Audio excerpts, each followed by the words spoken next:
Hey Waffle Gang, I do hope you are well. My name is Mark and today we're checking out some more Reddit stories. And if you do love a Reddit story, why not consider hitting that like, subscribe, maybe that notification bell too.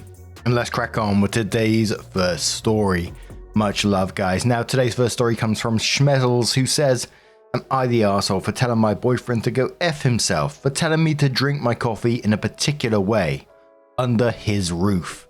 It starts, "I take a long time to drink my coffee, and as a result sometimes get cold before I finish it. I don't mind cold coffee, so I drink it anyway. My boyfriend thinks this is disgusting. He doesn't like coffee anyway. He told me that he doesn't want me to drink my coffee that way because it disgusts him. I told him that it's me who's drinking it, why should he care? He insisted that it is disgusting, and if I don't want you to drink a cup of coffee around the house, then you don't. And the good old my house, my rules." He compared it to him not wanting guests to smoke in his house or taking off shoes at the door.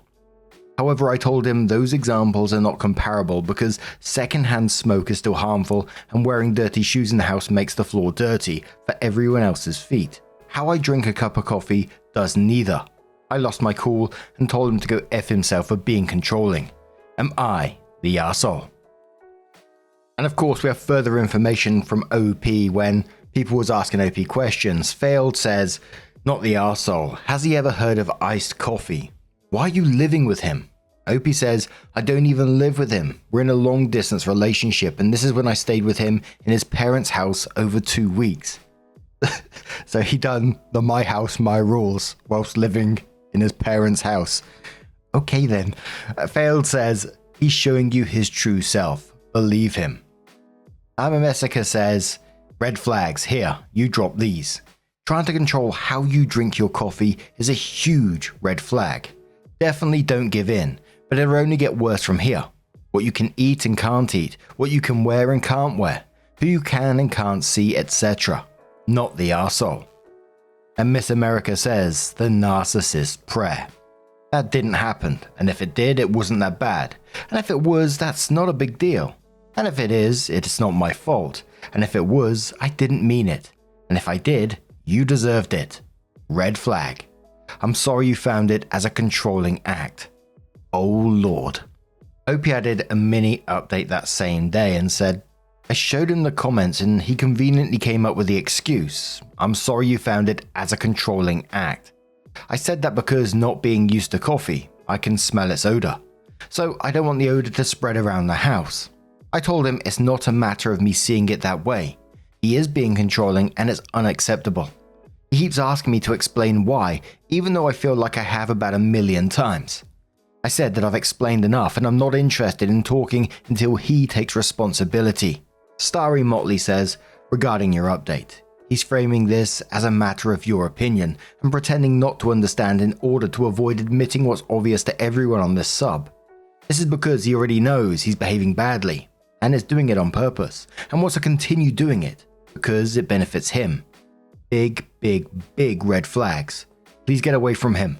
Not the arsehole. He's controlling and manipulative." Opie says, "Thank you for your input. Can I ask what it is you think he's benefiting from?" Starry replies saying he gets to control you. Maybe not on everything, but the longer you stay and the more controlling behavior you tolerate, the more will slip under the radar and the more you'll end up meeting his unreasonable demands. You'll decide, not even consciously, that you would rather do what he wants than fight him on some small issue, and then another small issue, and then a big one. And meanwhile, he'll not be making efforts to please and accommodate you. You may even start to question yourself and internalize his viewpoint. It's never about cold coffee, it's about power. Manipulators and controlling people never start with "be my 24/7 maid who I have sex with but who never gets off herself, who gives me children if I'm into that, who isn't allowed to have money or a job or talk to her friends and family, who lives miles or countries away from anybody who might help her get out of this abusive relationship." They don't start there. They start with, "You drink coffee the wrong way. And I'm so very sorry that you were irrational about my coffee request." If you had pointed out how many people think he was an arsehole about the coffee, and he had gone, "Oh wow, yeah, I was being an arsehole, I'm sorry," and then not done it again, then that would be one thing. But what you posted about his response sent chills down my spine. That is not the response of a mostly well-meaning guy. That is the response of a guy who will twist reality into knots to get what he wants. Cosmic Ocean Horror says, fuck no, that guy sounds like an arsehole. He sounds like a chauvinist pig, and he doesn't deserve you. Quick question. Surely you knew whether or not you were the arsehole before you posted this? OP said, I was sure that I was not the arsehole, but he doesn't take responsibility and instead assumes it's because of my past emotionally abusive relationship. Failed reply saying that's called gaslighting. Your current boyfriend is emotionally abusing you. You're breaking up with him, right? OP says, I told him about the comments and he said, I'm sorry that you found it as a controlling act. I said that because, not being used to coffee, I can smell its odor, so I don't want the odor to spread around the house. I told him it's not a matter of how I see it. His behavior is unacceptable. He keeps asking me to explain why, even though I feel like I've already explained a million times.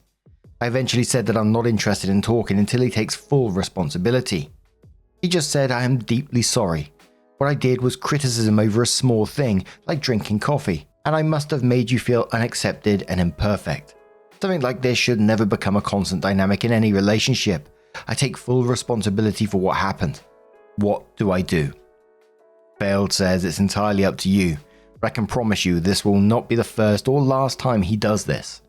His apology sounds like he's telling you what you want to hear, so you'll drop it. He's sorry that you found his behavior controlling. He's not sorry for being controlling. There is a very clear difference.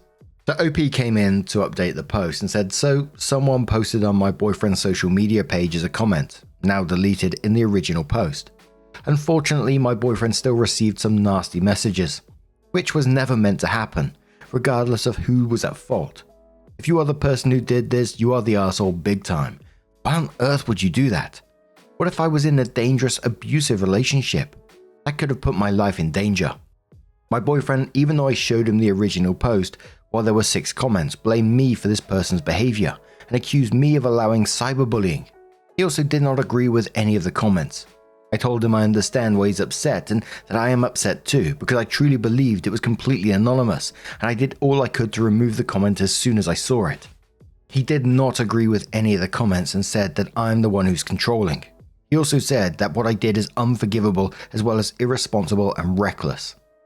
I said I needed to be alone to think about things. After I thought about everything that happened, I asked if we could talk the next day. Despite what happened, I felt it would be the decent thing to talk on the phone. I feel he responded pretty aggressively, saying things like, I'm ready now, don't know about tomorrow. He told me to write it down as I preferred to have a mob go at him, to text him tomorrow to check when he's available, and that he's not at my disposal. I told him to please stop being aggressive. It's unreasonable to expect me to guess when he's available, and that the point of asking when he's available is to appreciate he may have other things to do. The next day, I sent him a voice recording because I felt that he would turn aggressive on the phone. I told him that I think we're on different paths and it would be for the best to end this relationship. Apparently, by that point, he already decided to end the relationship, but then said later that he was willing to give me a second chance and that his love was stronger. He said that he made grave mistakes and that he feels sorry, but he doesn't want to be with someone who doesn't let him be himself. Okay, hope that gives him the closure he needs. Then I had a cup of coffee. Edit. Sorry if it was unclear. What I meant to say is that I broke up with him, and then I enjoyed my cup of coffee in peace. Someone says to OP, just a question here. Did you make you or are your boyfriend identifiable in the post? How would anyone have known it was your boyfriend to share his social media, other than him when you showed him the post and responses? Throwing out the theory here that he posted his own social media in there to manipulate the situation and distract it from him being wrong. It's no longer about him being controlling about coffee, but makes you feel bad and puts you at fault for making the Reddit post. OP says no, I didn't post any identifiable information. No names, no locations, nothing. Just a conversation. I thought perhaps someone found my social media page through a picture I posted of myself and found him that way, so I deleted it. I also thought that it might have actually been him because I sent him a screenshot of my original post when there were only 6 comments, and he didn't seem to have anything wrong with what I wrote. In fact, he kept asking if more people commented. He told me that someone gave him the link to the post. I never hid the post from him. Someone says really strange.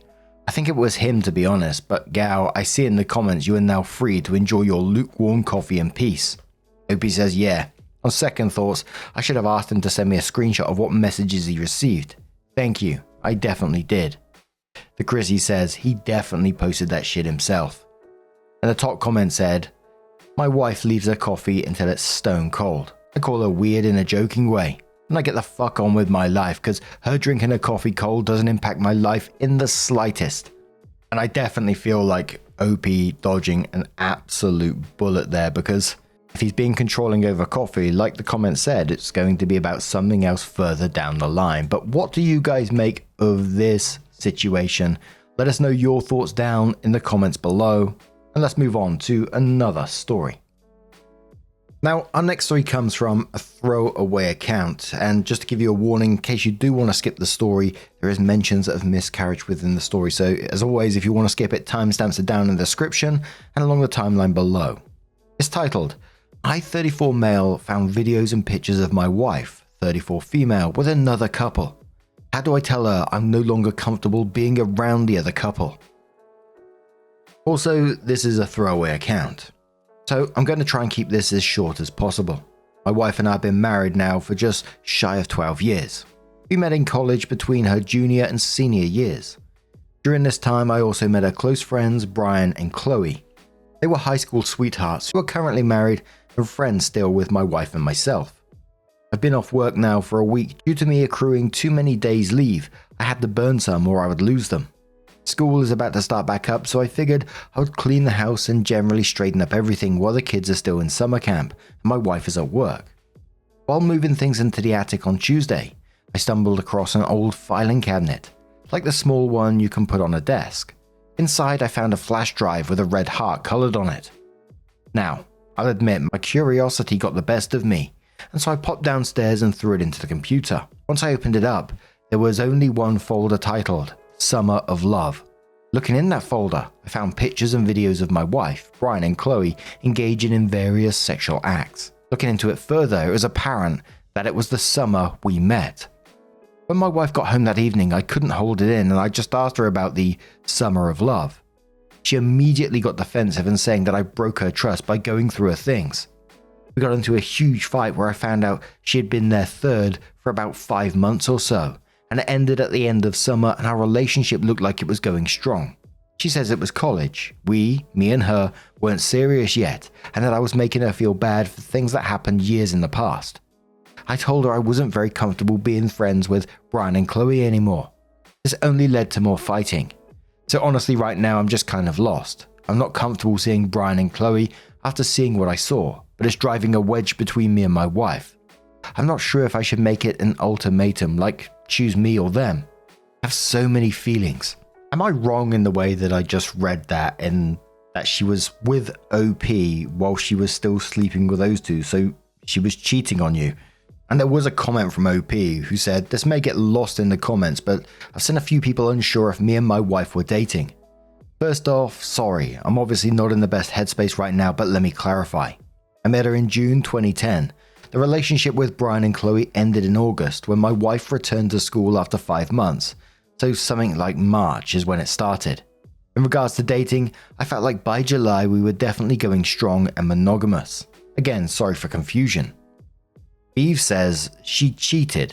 Was she calling you a boyfriend? Did she by omission allow you to think there was nobody else? Your entire relationship started based on a lie. Opie says in regard to the boyfriend and girlfriend thing, I would say sometime at the beginning of August she posted a picture on Facebook where she called me her boyfriend.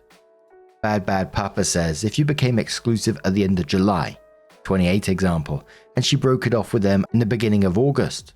But if you were exclusive for approximately 30 days, while she was sleeping with them and you, that's a different story.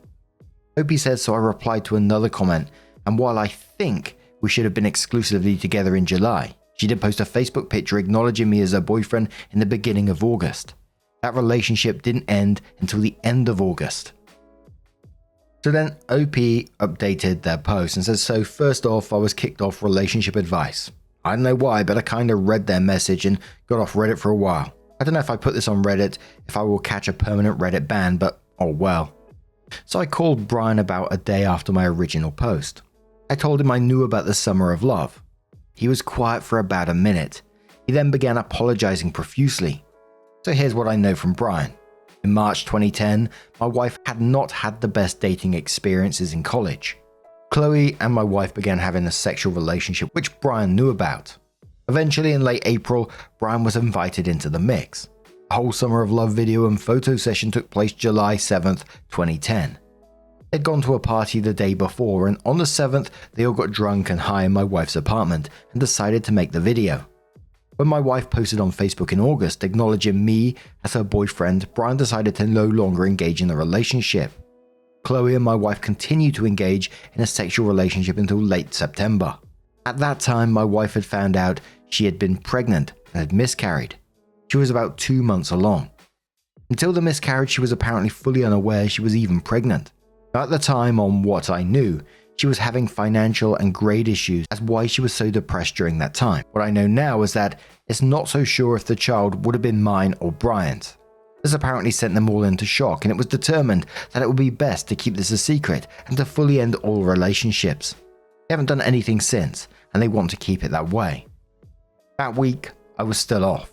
On that Thursday, my wife dropped the kids off at daycare and took the day off. We spent the entire day talking. Her story is the same as Brian's from what I can tell. She explained that her and Chloe did keep up a sexual relationship as she, due to past relationships, she was afraid that ours would fail as well. She had thought of telling me of it over the years, but figured it'd be best left a secret. She was also embarrassed to admit that she had been bisexual in college. A flash drive she had completely forgotten about.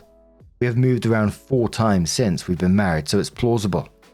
The small little filing cabinet was used in the past for junk items like spare batteries and wires and shit. We have managed to get into couples therapy session on short notice. It was last Thursday. Everything went smoothly, a lot of tears were shed on her side, and I believe what my wife is saying. The thing is, there has never once been a day or time frame in all our years of marriage when any of them could have gotten together.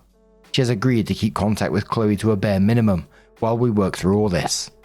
It's one of those ones where once the trust is gone, what actually is there? You know, she's been lying about it all this time. It definitely does sound like there was cheating involved. Regardless of how some of the comments may have seen it, to me, I would have seen it that way. And how do you move on from that? Obviously, they're in counseling now, and they might just work it out. So best of luck to them is all I can say. However, I'm not sure I would feel the same way after that. It just seems like rocky road ahead to me. But what do you guys make of this situation? Let us know your thoughts down in the comments below. And let's move on to another story. Now, our next story comes from the Am I the Arsehole subreddit. It doesn't have an update as yet. It's from a throwaway account and says, Am I the arsehole for telling my mum it wasn't cute or funny to dress me as a hot dog instead of a princess? So there's this new Target commercial going around where a little girl dresses as a hot dog, and it came on while my family was watching a scary movie. I, 20 female, am home from college for the weekend and brought my boyfriend, and my mother, 57 female, decided it'd be hilarious to mention that she'd made me a hot dog costume as a kid, except the way she told the story, it was my request. She said that all girls wanted to be Disney princesses, but I had asked to be a hot dog, and so she had gone out of her way to make me that costume. This is not what happened, and I said as much. What actually happened is that I wanted to be Snow White, and had told everyone, including the teachers, that I was going to be Snow White. I was obsessed with that movie as a kid, to the point where I would actually get invested in doing chores because I was cleaning up just like Snow White. My dad and I would watch the movie all the time, and I was very excited to be Snow White for Halloween, especially because my ballet studio was doing a special princess dance for Halloween, and we'd all signed up for special princess slots. And I'd shown up early with my dad the week before so I could get to be Snow White. My mother decided that she wanted to be quirky and that Snow White was a bad role model after I got in trouble for trying to cook dinner for my family. I was about 8 and I tried to make hot dogs, like how she made food for the dwarves in the movie, and I made a mess. My mum surprised me on the day with this crappy hot dog suit and told me if I didn't wear it, she'd never let me watch Snow White again. She took a million pictures. The other girls teased me for months, and it was one of the most humiliating moments of my childhood.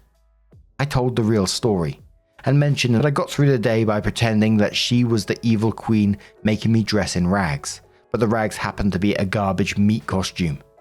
She got really quiet after that, and after we left, my brother says she was crying and looking at the pictures from that Halloween. I didn't want to make my mum cry, but it's a shitty memory for me, and it felt like she was trying to humiliate me all over again in front of my boyfriend. Atmospheric says not the arsehole, she clearly had a different perspective and you set her straight. Just because someone cries doesn't mean they're the victim in this. Especially if the truth is that not only did you not want to wear the hot dog, but she threatened your favorite movie as a result. Wear this or else. Like, what the fuck? If this is true, it's pretty weird and messed up. I'd never force a costume on my child. That's such a weird ass thing to do. OP says she hated Snow White and Cinderella and Aurora. She was kind of okay with Belle and really pushed Merida on me, but those weren't the ones I was interested in. She generally hated everything I liked and was really into the whole Cinderella ate my daughter thing. She wanted us to be allies against other mums of the town we lived in. I just wanted her to be like other mums, honestly, because they were nicer. Very upset, he says, your mum sounds like a real wiener.